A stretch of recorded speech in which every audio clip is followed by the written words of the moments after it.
Class 9 हम लोग का चैप्टर चल रहा है force and Newton's law of motion,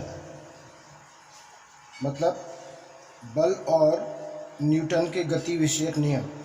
उसी में अब हमारा टॉपिक ले रहे हैं मोमेंटम, संवेग। तो आप इसको समझिए कि product of the mass of an object and its velocity is called momentum. Product of a mass of an object and its velocity is called momentum. मतलब किसी वस्तु के द्रव्यमान और वेग के और उसके वेग के गुणनफल को संवेग कहते हैं। अब इसको P से डिनोट करते हैं और P से क्या फॉर्मूला बना, जैसा कि डेफिनेशन में कहा गया है, मास इनटू प्रोडक्ट। तो इसका फार्मूला हो गया P is equal to mv, where m is mass. m क्या है? द्रव्यमान। v वेलोसिटी यानी कि वेग।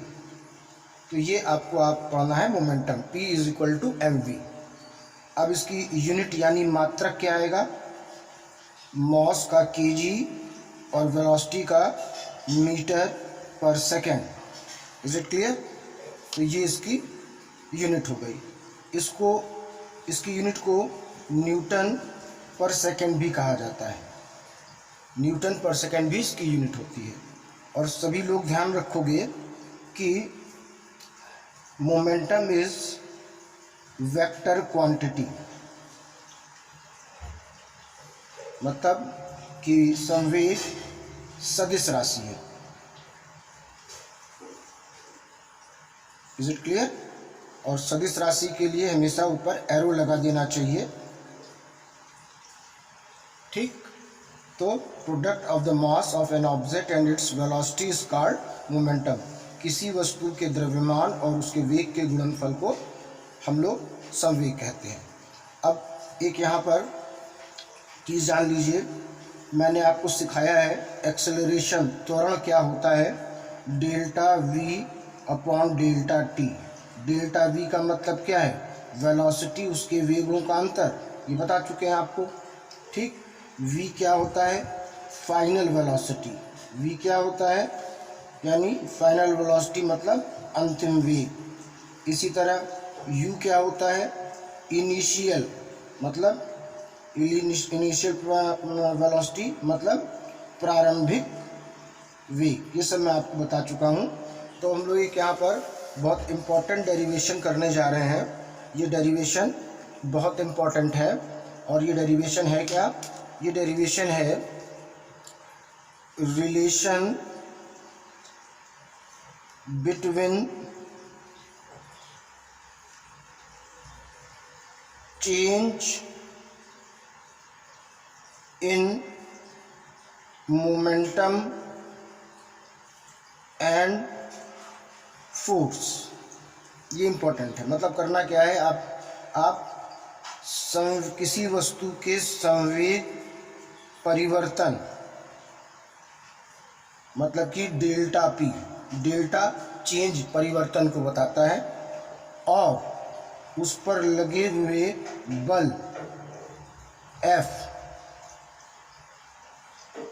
का संबंध निकाल रहे हैं। ठीक है? Relation between change in momentum and force. तो सपोज करो ये m मास का, m द्रव्यमान का एक ऑब्जेक्ट है, वस्तु है, जिसकी इनिशियल वेलोसिटी है u। क्या है इसकी इनिशियल वेलोसिटी u, और इस समय टाइम है t1। कुछ देर बाद यानी t2 टाइम पर यही m द्रव्यमान की वस्तु m मॉस के ऑब्जेक्ट का वेलोसिटी हो गया v, यानी ये इसका प्रारंभिक वेग है, ये इसका अंतिम वेग है। ये इस समय टाइम था t1 और अंतिम वेग के समय टाइम हो गया t2।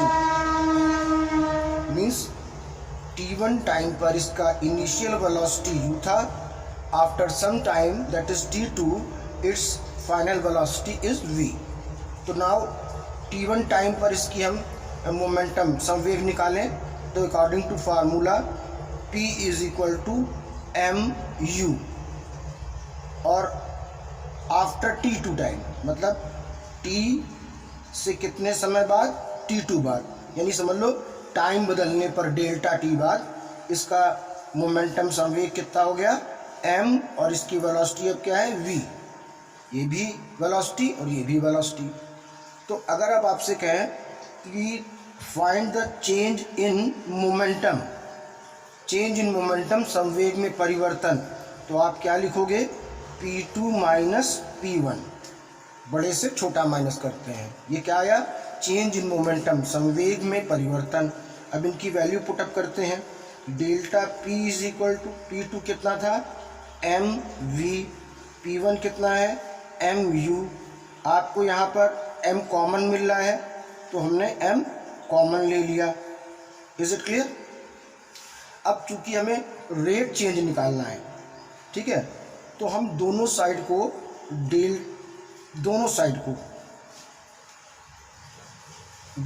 को टाइम डिफरेंस से डिवाइड कर रहे हैं। दोनों साइड को डेल्टा टी से डिवाइड कर रहे हैं। बच्चों यहाँ पर एक चीज़ बता दें कि रेट चेंज, ठीक है, को हमेशा डेल्टा टी से दिखाया जाता है। इसको बल्कि कह सकते हो संवेग परिवर्तन की दर।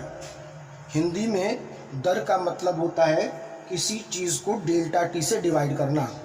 रेट चेंज का मतलब होता है किसी चीज़ को डेल्टा टी टाइम डिफरेंस समयांतर से डिवाइड करना। तो हमने दोनों तरफ डेल्टा से डिवाइड कर दिया, ठीक। तो डेल्टा पी डेल्टा टी, ये देखिए आपके पास क्या बचा है u अपॉन डेल्टा टी। ये क्या है, चेंज इन वेलोसिटी, वेग में परिवर्तन। और वेग में परिवर्तन को आप क्या लिख सकते हो, डेल्टा v भी तो लिख सकते हो। ये तो हुआ चेंज इन वेलोसिटी। तो ये हमारे पास कितना आया, delta v upon delta T. और मैंने सिखाया था कि change in velocity upon time is called acceleration.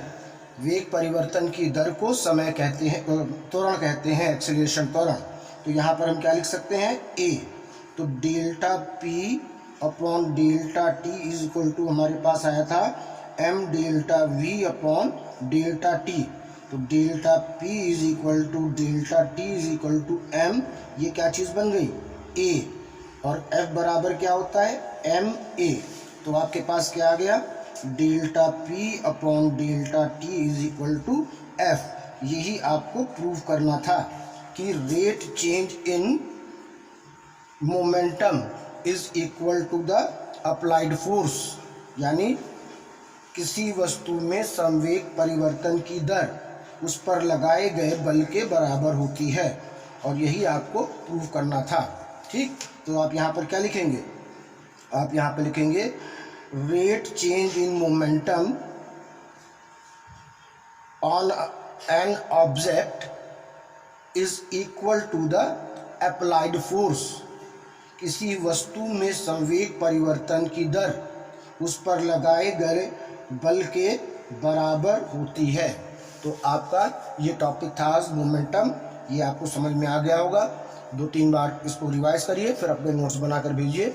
और ये डेरिवेशन जो है ये हमने बताया ना इम्पॉर्टेंट है, ये हमेशा एग्जाम में पूछा जाता है। और कुछ नहीं किया गया है, केवल डेल्टा पी निकाला गया है। और चूंकि रेट चेंज संवेग परिवर्तन की दर कह रहा था तो दोनों तरफ डेल्टा टी से डिवाइड किया है। ओके, और यहाँ पर ये स्टेटमेंट जो मैंने बोला है लिखना ज़रूरी है, तो इसको आप लोग पूरा करिए, फिर आगे आपको और टॉपिक दिए जाएंगे।